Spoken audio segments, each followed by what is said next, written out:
Hey guys, welcome to mathMinutes. In this video, we'll be covering an important topic in mathematics, converting fractions to decimals and decimals to fractions. But before we begin, let's have a quick recap of what fractions are. A fraction is a way to represent a part of a whole or a division of something into equal parts. It consists of a numerator, the top number, which tells us how many parts we have, and a denominator, the bottom number, which tells us how many equal parts make up the whole. Every fraction can be converted into a decimal. If we're using a calculator, this is very easy. Simply divide the numerator by the denominator. For example, 3/5 equals 3 divided by 5, which if we input into the calculator gives us 0.6. Let's take another example. 4/9 equals 4 divided by 9, which equals 0.4444, and so on. This is a recurring decimal and has a repeating pattern that goes on forever. We write this with the dot above the first and last repeated digits. Since our decimal only has the one repeated digit, we simply write this as 0.4 with the dot above the 4. We should note that some calculators may give answers as fractions, so a specific button may need to be pressed on your calculator to display the answer as a decimal. Now, let's consider how to convert fractions to decimals without using a calculator. We need to divide the numerator by the denominator, so we can use either long division or short division to do so. Let's take an example. Let's write 7/8 as a decimal. We need to work out 7 divided by 8. 8 doesn't divide into 7, so we carry over the 7. 8 divides into 70 8 times, with remainder 6, so we write 8 above and carry over the 6. 8 divides into 60 7 times, with remainder 4, so we write 7 above and carry over the 4. 8 divides into 40 exactly 5 times, so 7/8 equals 0.875. Great, but what if a fraction that you have will give you a recurring decimal? We can still use long or short division to convert this into a decimal. But here's the key point. Eventually, we'll find that the digits of the answer will start to repeat. Let's look at an example to understand this better. Let's convert 2/11 to a decimal number. First things first, we write this as 2 divided by 11. 11 doesn't go into 2, so carry over the 2.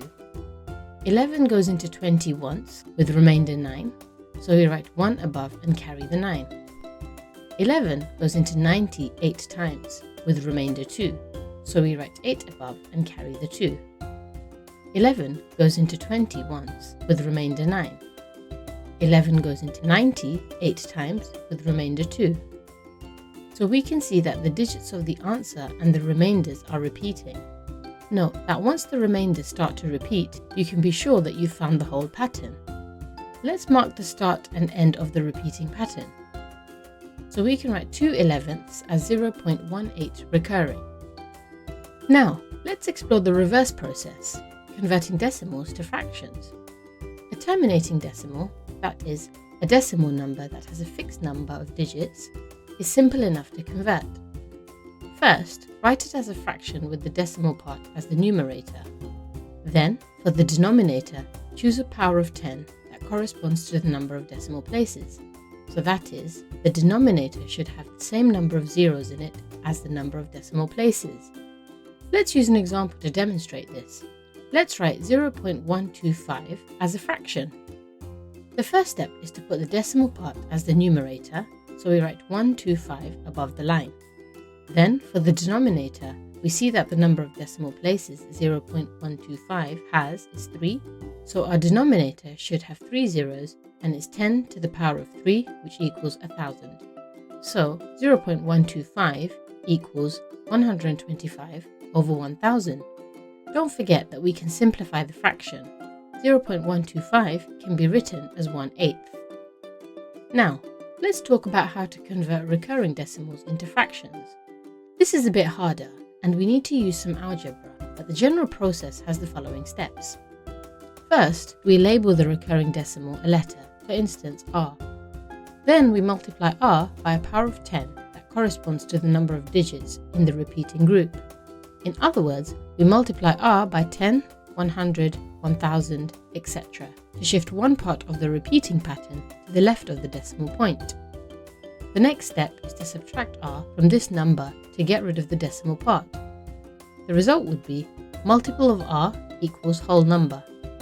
Finally, we simply rearrange the equation so that r is on its own on one side and we have a fraction on the other.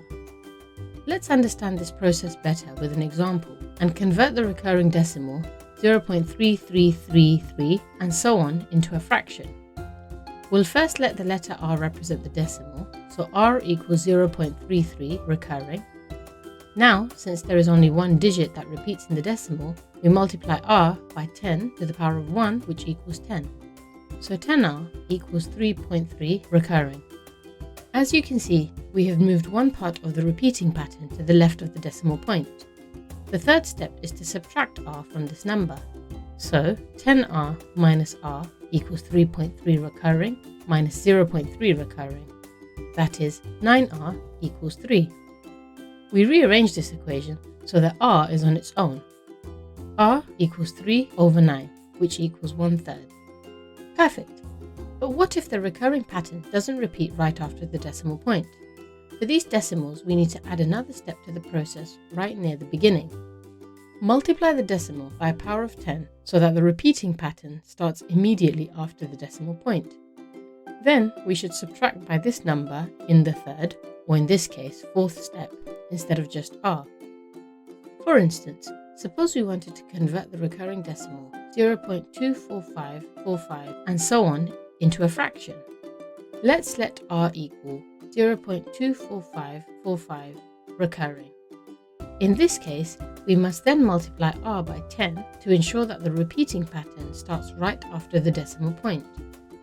So 10r equals 2.454545 and recurring.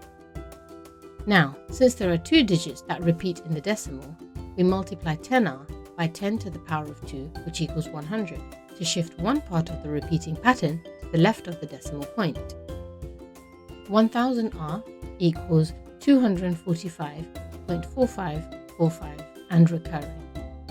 We then subtract 10r from this number. So 1000r minus 10r equals 245.45 recurring minus 2.45 recurring. That is 990r equals 243. Finally, we rearrange this equation so that r is on its own.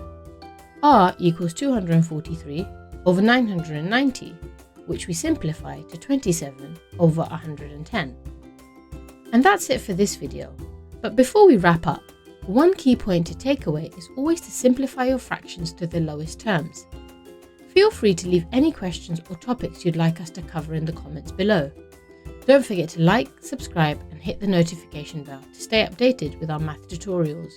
Thanks for watching, and until next time, keep curious about the world of numbers.